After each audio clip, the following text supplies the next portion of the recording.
Pernah gak sih kalian nemuin satu video TikTok terus mikir, jangan-jangan aku kayak gini juga? Awalnya tuh kan cuma nonton satu video, tapi lama-lama setelah lihat video berikutnya atau bahkan kita lihat komentar orang lain, kita sampai mikir, kok mirip ya? Terus kita mulai bertanya-tanya tentang diri sendiri. Nah, di episode kali ini kita akan ngebahas fenomena self-diagnose yang sering kita temuin di media sosial. Apakah self-diagnosis ini bisa bantu kita untuk mengenal diri sendiri?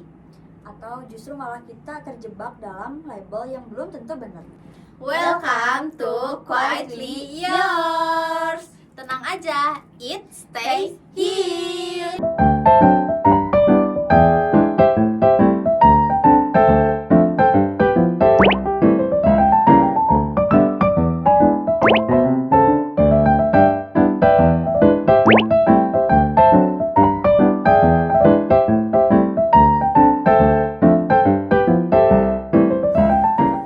Kalian pernah gak sih lagi scroll TikTok terus nemuin konten, salah satu contoh kontennya tuh kayak 5 tanda-tanda kamu terkena anxiety? Pernah Sering nggak? banget. Sering banget sih. lihat Sering video seliweran ini. gitu di Iya, TikTok. iya. Nah, menurut kalian kenapa sih anak zaman sekarang tuh, khususnya remaja sekarang tuh, mereka ngerasa relate gitu sama konten-konten yang kayak gitu? Padahal kan itu konten dibikin bukan sama ahli ya, maksudnya sama orang umum gitu. Iya, dan Tapi sumbernya juga iya, belum tentu tapi jelas. kenapa banyak remaja yang ngerasa relate? Apakah kalian sendiri pernah ngerasa seperti itu, atau teman kalian, atau kayak gimana? Sebenarnya aku pernah sih, tapi kalau dilihat-lihat ya, menurut aku self diagnosis itu nggak selalu ke hal-hal yang buruk gitu loh. Kadang justru di situ tuh ada emang seseorang yang sadar kalau sesuatu yang jarang diperhatiin kayak gitu. Tapi pernah punya temen nggak yang kayak gitu, yang kayaknya aku kena anxiety deh, kayaknya aku kena aduh apalah. Loh, kamu tahu dari mana? Emang kamu ke psikolog, ke psikiater? Enggak, aku kata TikTok. Nah, Pernah nggak sih? ada sih, tapi menurut aku tuh yang bahaya tuh justru yang kayak gitu, orang-orang yang langsung percaya dan kayak cari informasi lebih lanjut gitu tentang konten-konten yang dia temuin. Kadang satu gejala tuh yang normal dialami banyak orang, tapi langsung dianggap sebagai gangguan tertentu karena dia ngerasa relate dengan konten itu. Jadi kontennya itu ditelan mentah-mentah ya, tanpa diolah terlebih dahulu atau tanpa dia nyari tahu lebih lanjut gitu ya. Jadi Iya. kayak bener-bener dia ngeklaim sendiri gitu tanpa nyari tahu informasi sumbernya tuh dari mana, terus kata siapa, bener-bener cuman orang random ngebahas tentang mental health, dia langsung kayak anjir gue banget nih gitu. Gitu ya, soalnya emang banyak banget di TikTok. Aku juga sering seliweran kayak gitu, 5 tanda-tanda kamu terkena ADHD lah, Iya. apalah, anxiety lah. Kayak kadang aku juga ada yang relate juga, cuman menurut aku, tapi kan aku ngerasa kayak gitu belum tentu aku Iya. kena penyakit itu, maksudnya kena diagnosis itu Iya, gitu. apalagi kan kayak mental health tuh bukan suatu kayak yang ringan gitu buat dianggap ih gue kayaknya punya penyakit ini deh, itu kan penyakit Gak sembarangan kan? ya Iya. maksudnya. Apalagi di jam-jam rawan kayak malam pas lagi capek. Iya. Itu kan sering lewat. Biasanya di jam TikTok malam itu tuh TikTok FYP-nya lagi yang sedih-sedih Iya. gitu ya. Iya. Dan sering muncul yang tiba-tiba kita lagi sedih nih, kita buka TikTok, tapi bukannya ada konten yang menghibur, malah konten yang bikin Memperkuat, memvalidasi ya, memperkuat. perasaan kita. Padahal kan sebenarnya bisa jadi kita lagi capek doang, tapi ada konten yang kayak 5 tanda kamu terkena inilah itulah, jadi kita tuh kayak berasa divalidasi gitu loh. Oh iya, berasa kayak oh nggak apa-apa kok, itu berarti tandanya kamu terkena itu. Iya. Gitu ya. Jadi makin kuat lah perspektif menurut kita tuh kayaknya kita ini deh. Terus dengan ngelihat tanda-tanda, terus baca-baca komenan orang, aku juga pernah nih kayak gini dan ternyata bener. Nah kita tuh langsung menyimpulkan kalau kita juga mengalami situasi yang sama dengan orang-orang yang emang udah konsul langsung gitu ke yang ahlinya. Betul, tapi menurut aku nih ya, kalau misalnya kan sebetulnya berarti self diagnosis itu tidak sepenuhnya baik. Kita harus bisa memilah, kita harus bisa cerdas lah untuk Iya. mengolah sebuah informasi yang kita dapat atau yang kita terima. Tapi berarti dampak bukan dampak positif, berarti ada tanda-tanda positif bahwa anak-anak zaman sekarang tuh lebih aware sama diri sendiri berarti ya. Iya. Iya, cuman kita juga harus tahu kalau konten itu tuh beneran dibikin oleh ahli atau cuman kayak iseng pengen naikin Iya. engagement doang. Setuju sih. Soalnya masalahnya tuh banyak orang yang sering berhenti di awareness-nya, tapi langsung percaya sama si diagnosanya. Jadi kayak mereka tuh cuman tertarik terus langsung udah stop di situ. Jadi ngeklaim kalau dirinya tuh emang beneran punya sakit mental gitu. Bener-bener. Tapi menurut kalian contoh salah satu dampak positif dari adanya konten-konten kayak gitu apa sih? Kayaknya kita lebih jadi sadar sama keadaan diri sendiri deh, bener gak sih? Karena kan kalau misalkan kita lagi ngelihat konten kayak gitu dan terkesannya relate gitu ya sama kondisi kita yang sekarang, kita jadi lebih sadar kalau oh ternyata kita tuh juga baik-baik aja.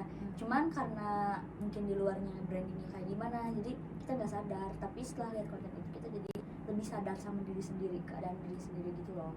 Ya lebih peduli mungkin ya, karena sebelum adanya TikTok kayak gitu-gitu jarang lah ya orang yang masih awam lah yang tentang mental gitu. iya yang kayak aku ngalamin ini nih gitu. Kalau sekarang kan udah ada nama-namanya ya, kayak pikiran banyak pikiran kayak gitu, udah ada istilah-istilahnya lah. Jadi mungkin sekarang orang-orang tuh lebih tahu lah ya sama diri sendiri. Tapi menurut kamu Pi, ada gak sih dampak buruknya dari konten-konten self diagnosis itu?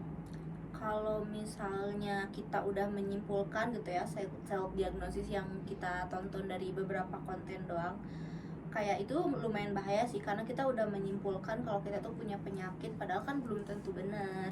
Benar. Dan sebetulnya yang bikin konten juga gak bisa kita salahkan, karena itu ruang publik di mana orang bebas untuk mengekspresikan dirinya.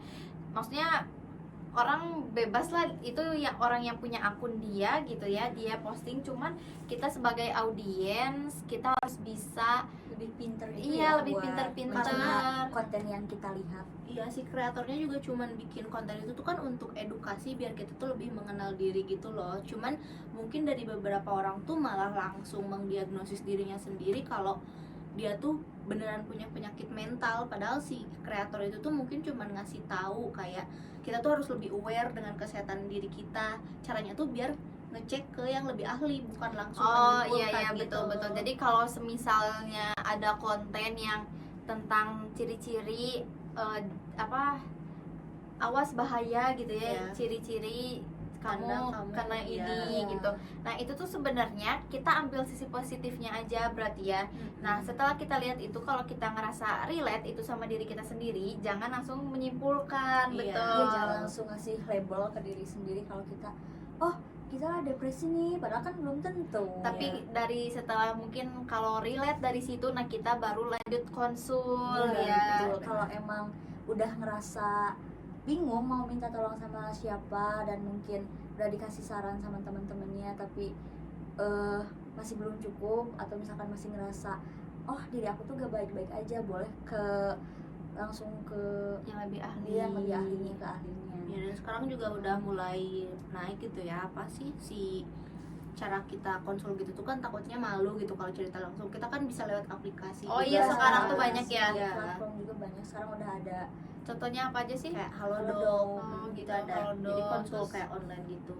Takutnya kan malu gitu kan kalau cerita langsung. Rata-rata gitu sih, kayak malu ceritanya. Jadi bisa ya di lewat chat, via chat gitu ya. Dan kadang kan suka ada beberapa potongan kalau misalkan kayak mahasiswa mungkin gitu. Itu kadang ada beberapa potongan dari aplikasinya yang emang mempermudah juga buat supaya kita tuh nggak menduga-duga gitu hal apa yang terjadi sama diri sendiri. Jadi kita tahu kalau misalkan kita berkonsultasi ke ahlinya gitu loh. Sekarang aku penasaran tentang hal ini. Aku mau nanya ke kalian, siapa tahu kita bisa sharing-sharing aja ya di sini, kita ngobrol biar didengerin sama teman-teman yang lagi dengerin podcast ini juga. Nah, menurut kalian ini ada gak sih perbedaan ya pasti ada lah ya perbedaan. Maksudnya kayak apa sih perbedaan antara mengenali diri sendiri sama mendiagnosis diri sendiri? Kalau Coba kamu dulu deh. kalau dari aku sih ya kayak jadi diri sendiri tuh lebih sadar sama hal yang lagi dirasain.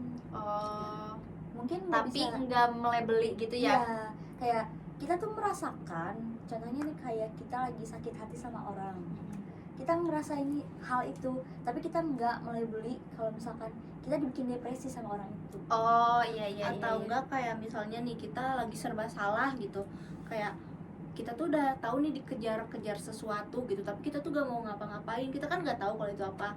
Nah sekarang udah banyak kan kayak yang ngasih tahu di platform kalau ternyata itu tuh namanya tuh burnout. Nah kayak gitu, jadi menurut aku nggak terlalu salah juga sih, ada perbedaannya gitu lah kalau buat mengenali. Jadi kita tuh tahu kalau itu tuh ternyata yang kita alami itu burnout. Tapi kalau untuk mengklaim kalau kita punya penyakit mental makanya kita jadi pendiam, jadi gini, itu menurut aku salah sih. Salah. Karena kan bisa aja tiba-tiba jadi diem tuh emang karena Emang habis energi. ada fasenya Iya, juga ada kan, fasenya. bukan karena sakit mental. Jadi kalau semisalnya mengenali diri sendiri tuh kita lebih peka sama apa yang lagi kita rasain, Iya. dan kita tahu harus gimana gitu Iya. ya, solusinya harus gimana. Iya. Kalau semisalnya mendiagnosis diri berarti itu lebih ke aku ngerasain ini, duh aku kena ini nih, aku depresi, aku anxiety, aduh gak bisa nih. Terus kamu bilang deh ke temen kamu besoknya gitu, kayaknya aku kena anxiety deh, gitu-gitu ya. Iya. Tapi Karena kata-kata itu tuh sebenarnya valid kalau dikatakan sama ahli Iya, ya. kalau cuman kayak semalam gue nonton di TikTok Nila, katanya 5 ciri depresi itu semuanya ada di aku, anjir. Nah kalau kayak gitu kan kayak janggal gitu ya, Iya, dengernya iya. juga kayak apaan sih, jurjang. jujur janggal. Tapi kalian pernah nggak sih, Cip, kayak ngerasa relate gitu sama konten-konten yang kita pikir tuh kayak jangan-jangan aku juga aku juga kayak gini gitu, karena beberapa cirinya tuh kalian ngerasain gitu. Kalian pernah nggak? Kalau aku sendiri sih sebenarnya aku udah tahu, kayak maksudnya kayak dari konten-konten ciri-ciri terkena ini terkena itu tuh aku tahu sebenarnya itu tuh gak valid. Iya. Aku ngerti Hmm. yang valid tuh kalau udah konsul ke ahlinya. Iya. Cuman aku tuh suka relate tuh sama ya ciri-cirinya aja sih. Kayak misalnya susah tidur, Nah. rambut rontok, kalau misalnya ngerasa kesepian, capek berhadapan sama orang, misalnya gitu. Nah aku suka relate, tapi aku tuh nggak langsung menyimpulkan kalau aku terkena itu. Karena itu fasenya tuh kayak cuman buat beberapa saat gak sih? Kalau yang sakit mental kan dia beneran Terus-terusan dalam jangka yang iya, panjang dalam gitu jangka ya. waktu panjang. Iya. Jadi aku kan emang ya di momen-momen dimana aku lagi capek aja sih, lagi banyak pikiran, lagi banyak urusan deh. Nah jadi pas aku relate itu aku cuman relate sama si ciri-cirinya gitu. Nah setelah dari itu biasanya aku pernah sih mikir juga kayak apa bener ya, tapi gak mungkin deh masa cuman gara-gara Iya. konten TikTok gitu kan. Tapi aku juga penasaran. Nah dari situ tuh sempet aku tuh kayak ngecek-ngecek lagi di Google, kayak di sumber-sumber yang lebih valid lah, kan banyak tuh informasi-informasi, entah itu dari klinik tertentu, dari media apa itu kan lebih valid ya dibandingkan konten yang seliweran di TikTok aja gitu. Nah tapi ternyata ya enggak juga sih gitu kan. Iya, Misalnya nggak di sedalam itulah. setelah aku research di Google tuh katanya ya berkepanjangan, bener Iya. kata kamu tadi, dalam jangka waktu yang panjang. Enggak sih, aku ngerasain itu di saat-saat tertentu Iya, aja. lagi capek banget aja. Iya, oh berarti ya udah enggak, ini emang bener, aku nggak kenapa-napa gitu. Itu mah cuman kayak yang kita bahas di episode pertama itu kan kita Yang sempat sebelumnya bahas tentang burnout. Nah jadi burnout, overthinking kayak gitu-gitu tuh ya di saat tertentu aja gitu, enggak setiap jam, setiap hari, setiap minggu kamu merasakan itu kan.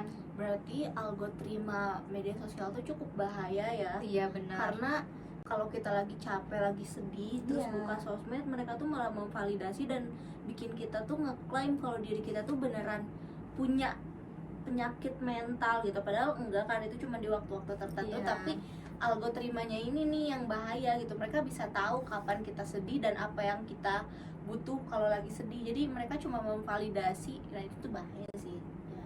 Kalau kamu sendiri Cip, ada nggak sih pengalaman kamu gitu? Aku bukan pengalaman sih, lebih ke kayak mungkin beberapa saat kalau lagi ngerasa capek banget ya dan bingung gitu mau cerita ke siapa.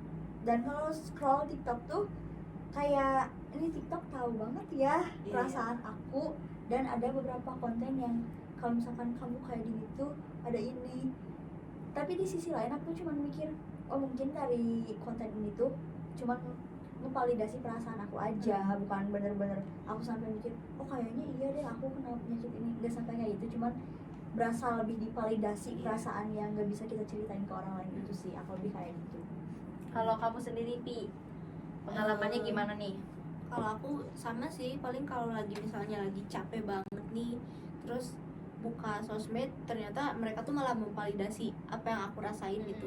Tapi aku tuh langsung nutup sosmednya karena aku tahu kayak kalau misalnya aku terus-terusan nonton bakal terus-terusan jadi sedih berkepanjangan bener, gitu. bener. Karena si algoritmanya tuh bener-bener mereka bakal terus-menerus kasih konten yang relate sama apa Iya. yang kita Semakin rasain. di like semakin terus-terusan Iya, gitu iya. gak sih? Betul, apalagi sampai di repost tuh kan, kalau Jadi di-repost, terus beneran aja terus jadinya ke muncul. bawahnya Nah, kayak gitu makanya ya. kayak kita tuh kalau emang mau mengenali diri cukup di awareness-nya aja, jangan Iya. langsung mengklaim si diagnosisnya itu, jangan langsung self diagnose. Karena ada dampak bahayanya juga tahu dari konten-konten yang kayak gitu. Kalau misalkan kita dari keadaan yang sebelumnya nggak baik-baik aja, lihat konten kayak gitu dan repost atau misalkan sering like kayak gitu, dan waktu keadaan kita udah baik-baik aja cuman lagi ngerasa capek, lihat konten kayak gitu tuh malah ngerasa aduh iya Iya. bener nih, makin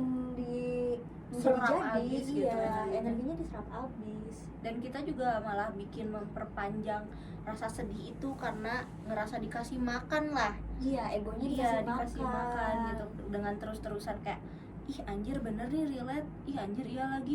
Jadi yang harusnya kita udah biasa aja karena pas scroll TikTok malah bikin kita memperpanjang rasa sedihnya. Jadi kayak terus ujung-ujungnya jadi kayak self diagnosnya tuh Iya. beneran ada karena dari sekian konten tuh semuanya relate gitu sama kita dan kita jadi ngeklaim iya lagi kayaknya bener deh gue kayak gini gitu. Istilahnya tuh kayak kalau kita terus-terusan nge-like, nge-repost atau tentang konten-konten yang kayak gitu, istilahnya tuh kayak gini gak sih, kayak kita lagi berenang terus pas lagi sedih tuh kita tenggelam, terus pas kita memvalidasi konten-konten itu tenggelam Iya. bukannya kita naik ke atas, kita Iya. malah terus tenggelam bawah. ya. Bener, itu bahaya banget sih.